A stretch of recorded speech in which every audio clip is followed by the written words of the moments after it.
Where are you? There he is. Abuday. My friend from Syria, from Palestine. One sec. In the Arab world, 360 million people. More than 200 million people are under 25. And all of them are entitled to a good education. Very few of them do get that good education. Abuday Alrahman Hassan will tell you what his vision is of the education of young people in the 21st century. Again, a warm applause for Abuday. Yalla ya akhuya.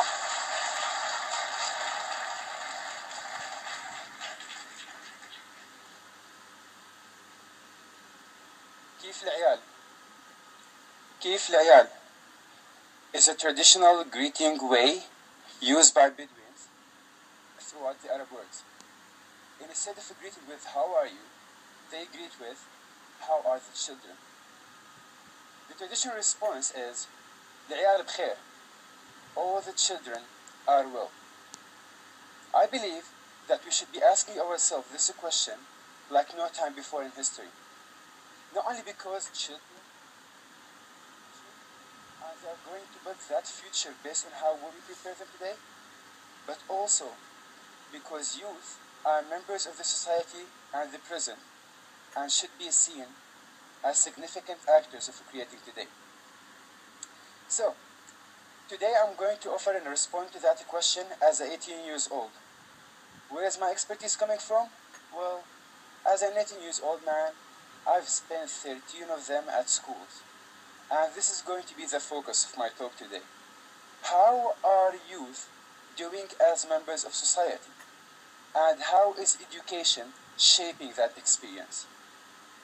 So, one of my early clashes with the traditional Syrian education back home in Syria as a Palestinian refugees, I remember I did not do at one of my geography teacher exam,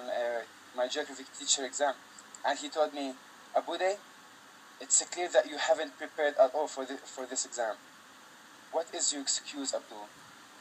I said, well, the world is changing every day, so I decided to wait until it settles down, and then I would start studying. Well, that was not the answer he's looking for.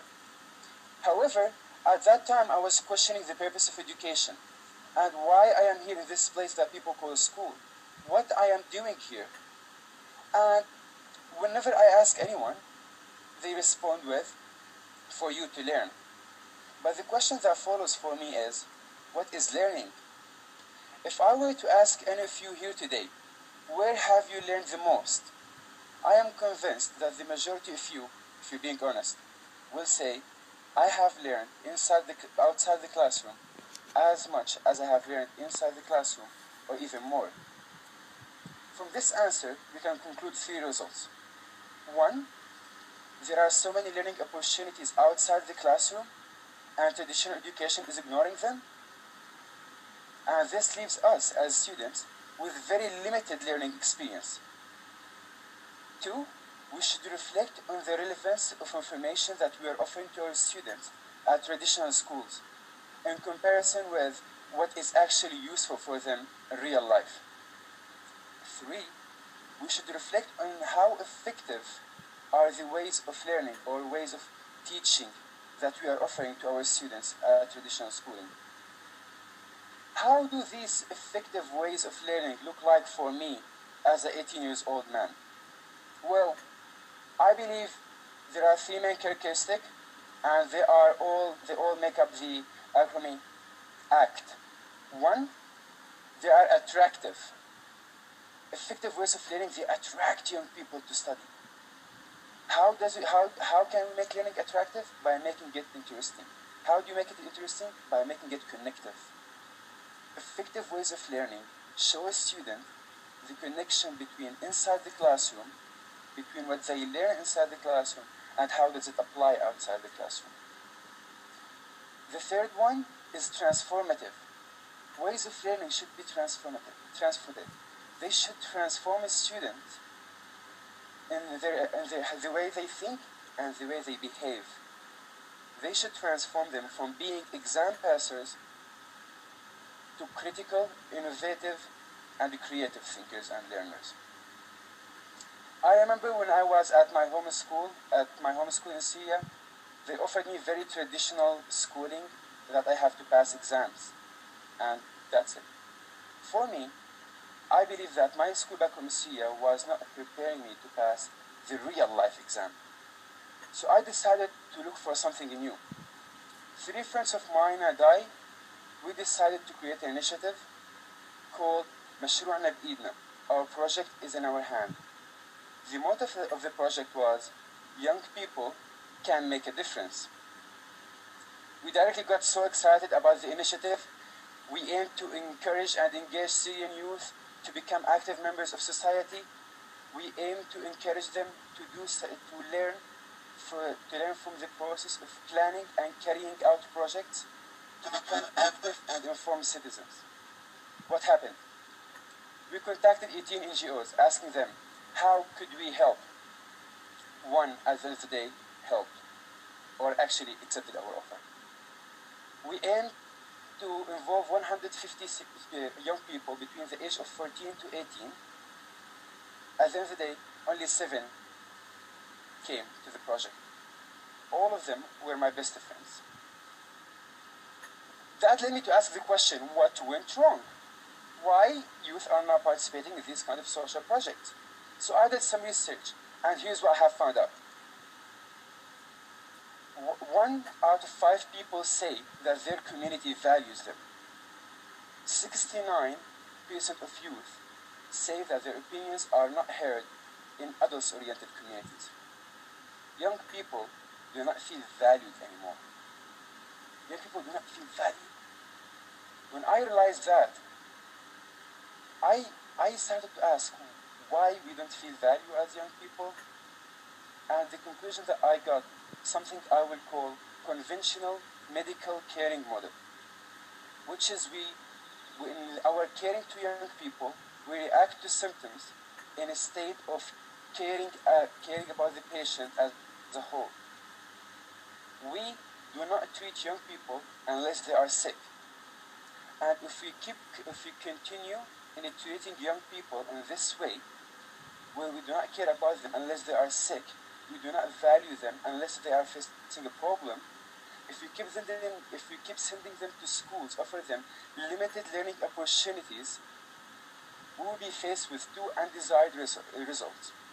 1, young youth who exhibit high-risk behavior such as violence in order to gain attention.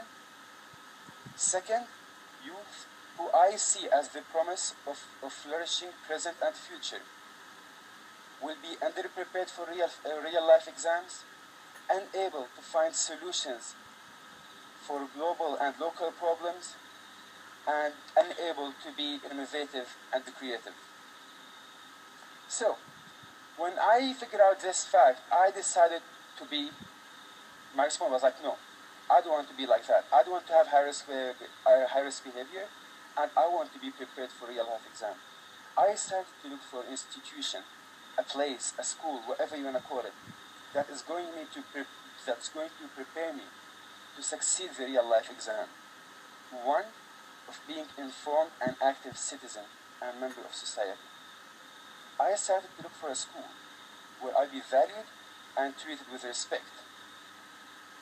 I started to look for an environment that is going to encourage me and support me to learn and explore how to become active member of society and a critical and innovative learner.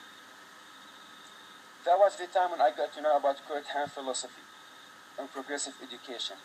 Hahn is a 20th century influential educator. He's German, and he said the best way to motivate young people is to make them know that they are needed.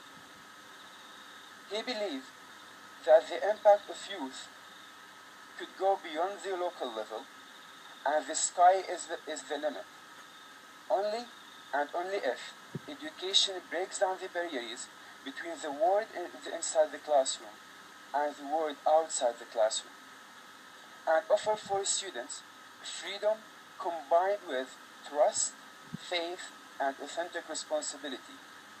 with a school environment that encourages and supports the student to explore and face personal challenges in order for them to learn how to become and think as change makers and social entrepreneurs. So, I would like to share with you one of my experiences that I have done at my school. This fall, a Pakistani friend of mine and I were discussing as two Muslims the aggressive reactions that were taking place by extreme Islamists as a response to an offensive video was made against our Prophet Muhammad. We were discussing how could we deliver a message of peace and tolerance to combat the stereotypes that all Muslims are terrorists or extremists. And while we were talking, suddenly from the other side of the room, my friend's roommate, Stepan, from the Czech Republic, came into the conversation and was like, I really like the idea. I'd like to help you guys. I can help you in creating a video if you like. This guy turned to be a very creative man in video making and design. So, what happened later, that this small idea of this small discussion between two Muslims turned to be a broader message of peace and tolerance and respect made by the people or my friends who they joined voluntarily to say and call for respect and understanding. After I've done this, I started to ask myself, we've done a video, we've done the use of power, and it was all done by us as students. Nobody asked us to do it. So I was wondering, I was trying to compare this experience with my early experience back home in trying to establish something to motivate the Syrian youth. Why here a small discussion turned to become a big idea and wish of spreading peace between people, and back home I really put a lot of effort and I could not really succeed or achieve the result that I want at least. And I concluded three main results. One, my friends at my new school, they feel valued and needed. And when you feel valued or needed, a sense of responsibility rises in your soul.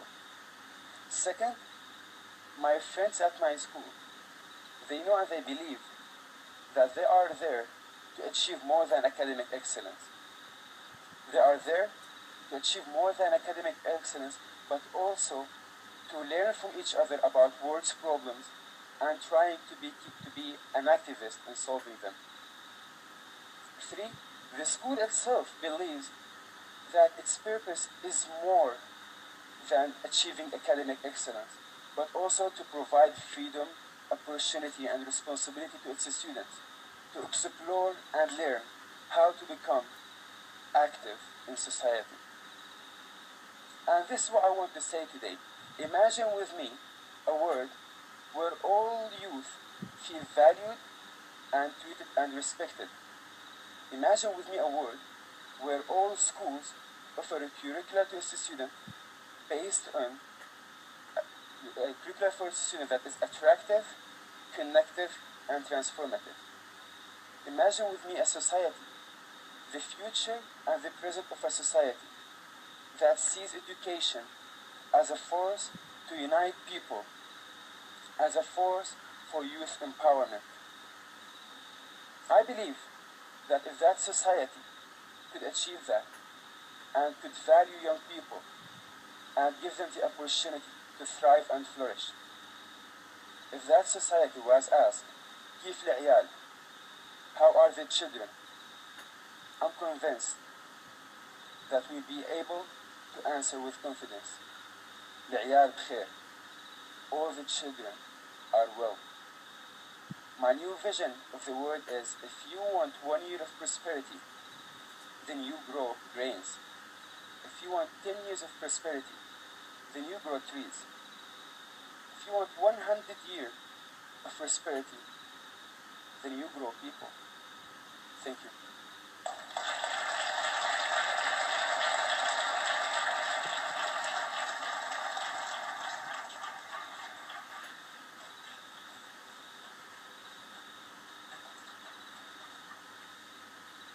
Imagine 200 million people in the Arab world will be able to get that similar education as Abuday is now receiving in Maastricht at the United World College. Talking about learning,